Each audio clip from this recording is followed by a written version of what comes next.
Bricks and Minifigs is your one-stop shop for all things Lego. Hit the link below to find a store near you. Well, hey, it's Patrick Durham from Season 3 of Lego Masters, Team Grandpappies, and we are here at Atlanta Brick Con, and I get to talk about my build of the Conveyex Transport solo movie Heist. Of course, you can see the train on the mountain, and I've got the minifigures up there with it. This planet is actually Vander 1. It's a very rocky, snow-covered planet. The thing about it is that Tobias Beckett, along with his crew of miscreants, decided that they were going to hijack this shipment of coaxium, and that's what's happening right here. They're on the train. Of course, Val is down here. She is skyrocketing herself up to blow the bridge. Tobias Beckett and Chewie and Han have already disconnected one of the cars. The poor range troopers back there, they run out of bullets, and the only defense now is these little bitty tiny Viper droids up here on top of the security tower. I think they've got something left for Val, but that's another part of the story. There's a lot of fun building this thing. I try to be as movie accurate as possible with the mountainscape from the scenes that I saw in the movie. And that's Vander 1. And the mountain is certainly what catches your attention when you walk up to this. So what was your approach with building this kind of at this scale and the types of pieces you used to create the rocky look? Most of what I use actually are called roof tiles, but they're roof slopes or slope pieces. And I use a combination of white for snow and then dark gray and dark brown and reddish brown for the rocks that are coming through the snow, a few transclear pieces for some icy pieces. But basically, it is watching that scene in the solo movie over and over and over again and looking at what I see of the mountains that I can hang on to in my mind and then begin to recreate it. And start from the bottom and go to the top. And this is my fourth iteration of this build, by the way, and there's a fifth on the way that will be more. Sounds good. I mean, the rock work here is really impressive. As you're doing this, is it all just kind of buckets of bricks and freestyling the mountain, or do you kind of sketch it out at all to create different patterns and colors throughout? And, thanks for asking that question, because a lot of folks do want to know that I have plans or anything. I use a technique that I have self-described as in the mind's eye. I build what I see, and I watch Star Wars movies over and over and over again. And when I do and I see something and decide to build it, sometimes I will actually pause the movie and screenshot it so I can get a good view of it. Like the gorge that's in the center there with all the snow was one in particular that was very depth of field in the movie before the convex train actually went up into the tunnel. Of course, it never made it because the track got blown up, but those are the kind of things that I was looking for to give it the mountainscape detail that was beyond just taking a bunch of pieces and throwing it together. I try not to use too many of the same slopes near or next to each other to give it a variance. And, well, like the rockscape, if you look at something, you can see where the dark bluish gray is used and then the dark brown and the reddish brown in there. It's supposed to, I'm trying to capture a natural flow of what the rocks would look like on the mountains based on what I saw. And that's that. And there are some points that I might save when time to time I would build it up a little bit and I'd go, nah. You know what that's like. It's Lego, take it apart, do it again. Do you have any idea how many pieces are in this build? I think this is probably close to 60,000. The reason for that is the mountain sections are built solid through and through from front to back because it does get shipped around a lot. So there's no hollow anything in the back. I mean, if you put your hand on the back side of it and knocked on it, you could hear there's no hollow points in there. So that has a lot to do with why there's so many pieces. The unseen pieces do add to the total. How did the track and the train itself come together then and kind of incorporating that into the side of the mountain? Well, cross axles, I guess, is one thing. The difficulty with this build and being totally movie accurate is the convex transport in the movie is in fact over and under.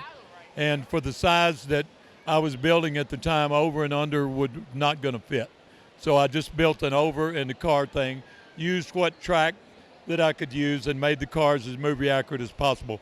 But actually what you're looking at there, All that track and the detail on the track is suspended in the side of the mountain using a Technic brick with a cross-axle hole and then a cross-axle, a long cross-axle piece in between there. And then I decorated the outside of it with the greebling stuff you see there. But that's how it's suspended.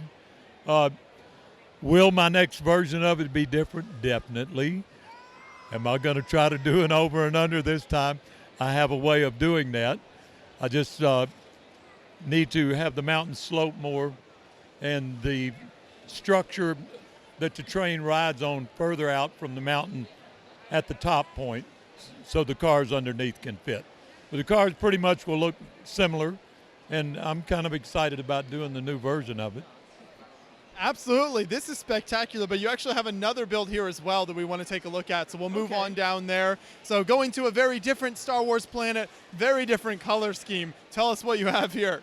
Well, this is kind of a double story, but this planet is Felucia. Felucia is a hot, toxic jungle planet on the outer rim that was valuable, but it's also very dangerous because many of the plants are carnivorous. The wildlife that is there is very dangerous, and it's just not a very hospitable place in which to live.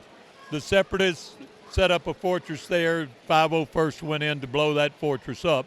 But I call this particular build Order 66 on Felucia because in Episode 3, when Order 66 happened, one of the very famous scenes there was when Lego Jedi Master Aya Shakura was assassinated by her 327 Star Corps clone troopers. And I have a little cameo of that. A lot of people want to know why did her clone troopers just keep shooting and shooting and shooting her. I have an opinion on that. It was the last scene in Episode 3, Revenge of the Sith, the Order 66 segment, where an assassination occurred. And I think maybe in the cutting room floor, they wanted to make an impact of how really, really bad the assassinations were. They went through several of them quickly, but they got here and then they kept blasting poor Aya Shakura. And I know I've got a smile on my face saying that, but it is, in fact, a question that so many people ask on the interwebs of why did the clone troopers just keep on shooting and shooting and shooting. And I believe it was to make a movie impact, and it definitely made an impact with me, so I included it on this. Now, if you want to have a little fun, over there in the cave, you can see the head of a cave monster getting ready to come out and maybe eat some 501st clone troopers, but to save them from getting munched up, very small there, you can see, in fact, Grogu, Baby Yoda, putting the cave monster to sleep, which is not actually part of Felucia or any Star Wars story. It's just something that I decided to have a little fun with.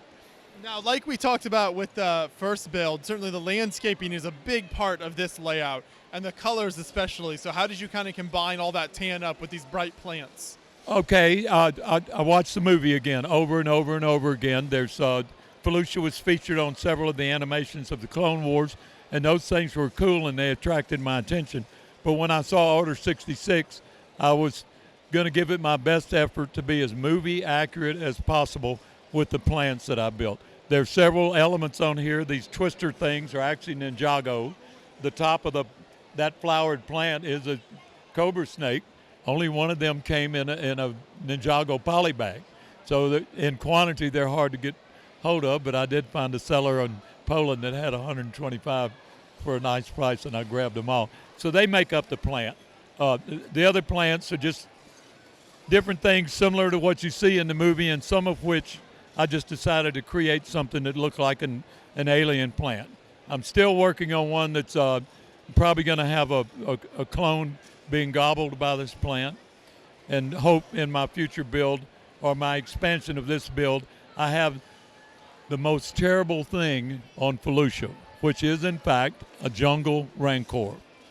And I'm going to have to brick build that bad boy because it's more lizard looking than the rancor people are used to seeing in Return of the Jedi. Do you know how many pieces are in this build? This one right now is probably